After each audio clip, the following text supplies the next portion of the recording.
राधे राधे दोस्तों, इस बार कामदा एकादशी 21 तारीख सोमवार को पड़ रही है। तो सोमवार को पड़ने के कारण इसका महत्व और भी बढ़ जाता है। तो आज हम कामदा एकादशी की कथा जानेंगे। तो एक बार कुंती पुत्र धर्मराज युधिष्ठिर ने श्री कृष्ण भगवान से पूछा कि हे प्रभु, मुझे श्रावण मास के कृष्ण पक्ष की एकादशी की सविस्तार कथा सुनाइए।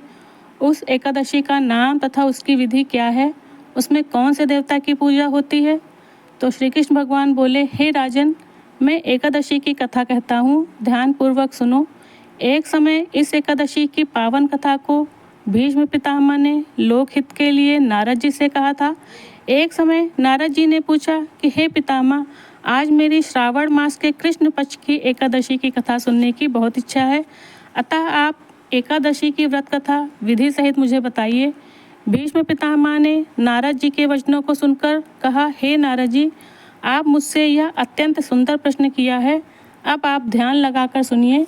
श्रावण माह के कृष्ण पक्ष की एकादशी का नाम कामदा है। इस एकादशी की कथा के सुनने मात्र से ही बहुत ही बड़े यज्ञ का फल मिलता है। कामदा एकादशी के व्रत में शंख चक्र गदाधारी विष्णु भगवान की पूजा की जाती है। जो मनुष्य इस एकादशी को धूप दीप नैवेद्य आदि से भगवान विष्णु की पूजा करते हैं, उन्हें गंगा स्नान के फल से भी बड़ा फल मिलता है।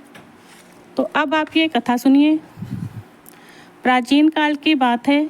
एक दिन एक क्षत्रिय और ब्राह्मण में किसी बात पर झगड़ा हो गया और क्षत्रिय के हाथों उस ब्राह्मण की मृत्यु हो गई। उस क्षत्रिय ने अपने हाथों मारे गए ब्राह्मण की क्रिया करनी चाहिए, किंतु पंडितों ने उसकी क्रिया में सम्मिलित होने से मना कर दिया। उन्होंने क्षत्रिय से कहा कि तुम पर ब्रह्म हत्या का दोष है, पहले प्रायश्चित कर इस पाप से मुक्त हो, तब हम तुम्हारे घर भोजन करेंगे। क्षत्रिय ने पाप से मुक्ति का उपाय पूछा तो ब्राह्मणों ने कहा, तुम श्रावण मास के कृष्ण पक्ष की एकादशी को भक्ति भाव से भगवान श्रीधर का व्रत एवं पूजन करो तथा ब्राह्मणों को भोजन कराओ, तभी तुम्हारे पापों का प्रायश्चित होगा। क्षत्रिय ने भक्ति भाव और शुद्ध हृदय से भगवान श्रीधर का व्रत और पूजन किया।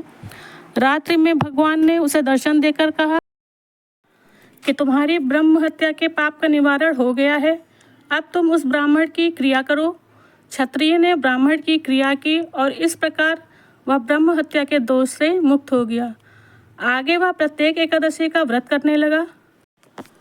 तो एकादशी के व्रत के प्रभाव से सभी प्रकार से सुखी जीवन पूर्ण कर अंत में वह मोक्ष को प्राप्त हुआ।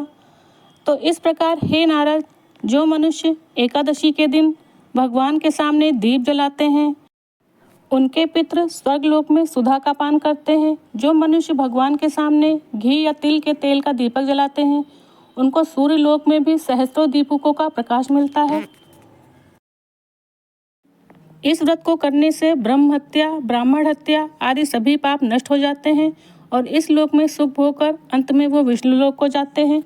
तो इस प्रकार आप भी श्रद्धापूर्वक कथा को सुनिए, व्रत करिए, भगवान आपकी सभी मनोकामनाएं पूरी करें। ओम नमो भगवते वासुदेवाय का जाप करिए। जय जय श्री राधे।